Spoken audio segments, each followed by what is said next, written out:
What's up, guys? Welcome back. So this video I have been filming since almost the middle of June, and it's now the first part of November, and it has been man, summer has been busy. Our side projects have gotten us covered up, and I finally got everything put together. Got the boat back. As you can see, Parrot Head is back now. Just finished up all the maintenance stuff, like the piddly stuff nobody ever really does on the engines, so they're ready to drop back in. If you're not up with Facebook, follow our Facebook page. It stays pretty well up to date within, I'd say, a few days, a week of each other. Our YouTube videos are usually delayed. Like this one, it's 4 months in the making. So you saw that we went and picked up the boat. I want to thank everybody that liked our Thunder Run video. Like, that was the most growth that we had seen in a while on one video, and then of course Poker Run came up and y'all blew it up. So thank you for all the subscribers and likes and shares and whatnot.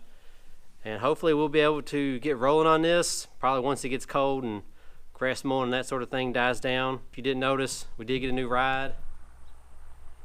We'll show you all that later when the boat's all together, and we'll go from there.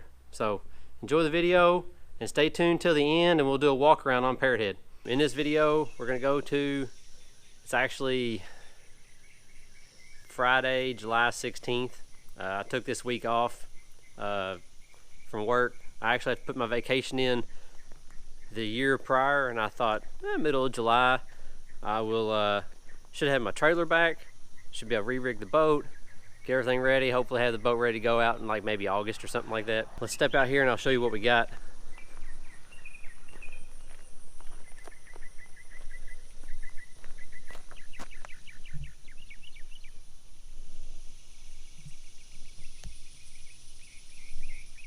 Yeah, no boat. I don't even know if the body shop started on it yet. They've had it for Monday. It'll be 6 weeks they've had it. They're supposed to have started on it Wednesday or Thursday. In the meantime, we're gonna get started on the engines, among other projects. We bought an RV behind me that we're still sorting bugs out of. My son's four-wheeler that he broke a gear set in the transmission that needs to be worked on. I still have the old Ford that needs to be worked on. And but here's everything we got. I've got two basically new transom assemblies. We got all new hoses, all the water hoses, raw water, freshwater hookups to run it on the hose. Like I said, I basically got everything new mechanical wise to go in besides the engines that we're gonna do.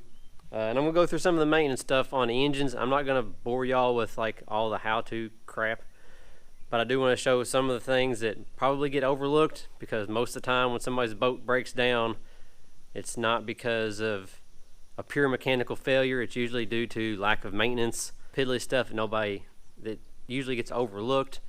And we'll go through some of that stuff, and I'll just hit some highlights of things to look for when you're either doing your maintenance or if you got engines out.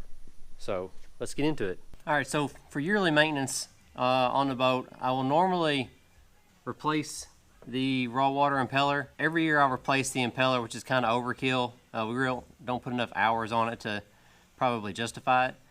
But every other year I will change out the whole housing.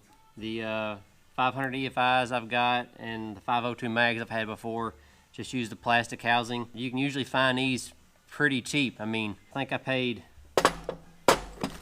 36 bucks or 37 bucks for one whole kit. Two kits is less than 80 bucks. That's pretty cheap insurance. Normally you can find just the impeller for about 12 or 13 bucks. And I've used different brands from Sierra all the way to, I honestly couldn't even tell you what brand that is. But anyway, when you put it back together, make sure you notice the orientation, the direction that the impeller turns according to the engine. Put it back in the same direction and use lots of dish soap. It lasts a while, it washes out with the water and doesn't leave everything all gummy.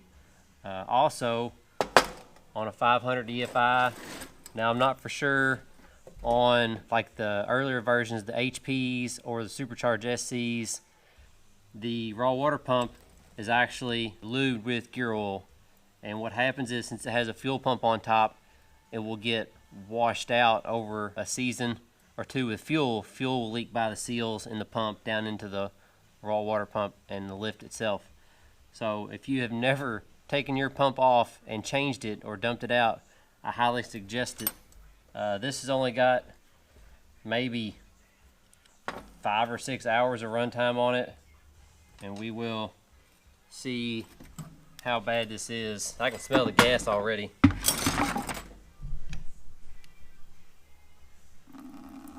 So yeah, if y'all notice,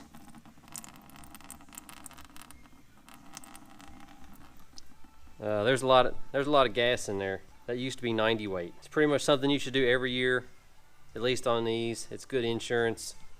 We will throw some 80-90 back in that. I'll change out this impeller, and then this one will be good to go.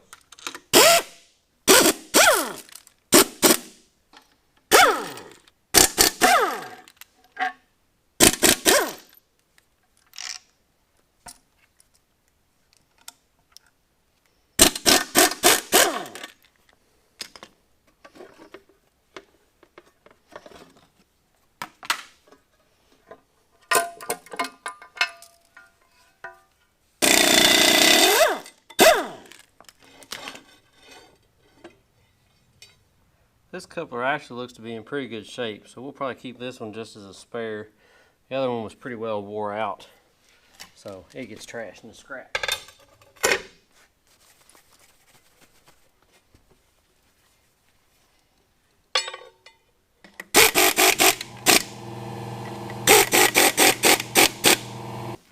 Now if you're going to torque these, according to the literature that came with it, they torque to 35 foot-pounds. So since I hope to not get back into this for any particular reason, we'll go ahead and torque them.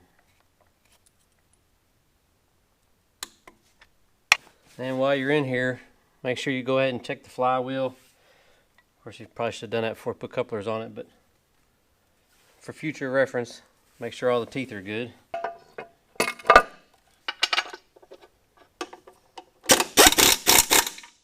Something good to do every so often, or if you've ever chunked or burned up an impeller, a raw water impeller,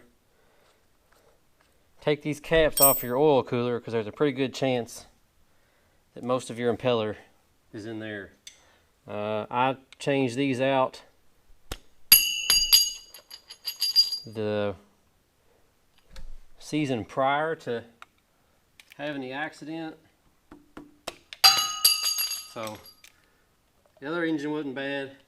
I still wanted to take these apart just to check them, because we're right here and it's just way too easy to do it while it's sitting right in front of us. All you're looking for, actually, I don't know if you can see that or not, but I may need to clean these out.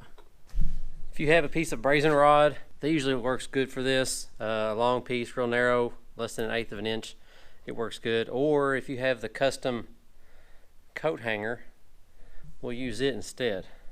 All you want to do is go through every hole and make sure it's cleaned out. I think a lot of what I was seeing is water, so it never hurts. And now that we're clean, just throw these back on. Like I said, these gaskets, I replaced these gaskets when I did this basically 2 seasons ago. So we're just going to reuse them. Make sure you keep it lined back up the way it was. I am converting the oil drains over to these, the pull-through kit. It actually goes in place of the drain plug on your oil pan, and then you stick this hose out of the transom, and then your drain plug attaches to it. I had these on our Baja came with this, and on these engines you actually have to drain the oil through the dipstick. Most people with some of these performance boats knew that, but I may regret this, but I really like these. the end of the season, when you winterize the boat, you can get it warmed up, run antifreeze through it, and then when you back it back in the garage, you can pull the hoses out through the transom, stick them in a drain pan or a bucket, and you just let it drain for a day or two. So it gets all the old oil out. Then all you gotta do is top it off, change the filter, and then you're ready to go basically for the next year. I don't ever restart it once I top them back off, especially because it's not connected to any water. But that's pretty well it. This is kind of some overlooked stuff that a lot of people either don't do, or some of this stuff's hard. Like these hoses, you can't put these hoses in while the engines are in the boat, so you kind of got to pull them out anyway. The oil coolers, they're kind of overlooked unless you've chunked an impeller. Nobody ever pays attention to it. If you don't have sea strainers, it's possible that you get these plugged up full of bark or mulch or little chunks of wood and debris from the water. If you've got sea strainers, it'll catch a lot of it. As far as anything else, we should be ready to go. As far as the engines go, I think that was all the maintenance I needed to do. So they got tune-ups, plug wires, cap, rotor. I changed the high pressure filters 2 seasons prior, which are normally overlooked too. The water separator filters are normally changed in the spring, but I went ahead and did those now because it's not going to run anytime until spring anyway. I'm trying to think of what else. That should be about it. And then we'll get the transoms in and get the bilge all cleaned up and hoses routed, and we'll be ready to drop these things in. Alright, so if y'all remember, this whole side here had a big spot right about here. So from about right here all the way to the front's been re-gelled around the corner. As you can see, all that's been redone, and most of the bottom he took care of. Turned out pretty well. I was extremely surprised by the price, so if there was anything that wasn't perfect, I'm really not going to complain too much about it. I've got to dress up this edge here, maybe a little wet sanding and a buff right there at the edge. Let's go back here to the back.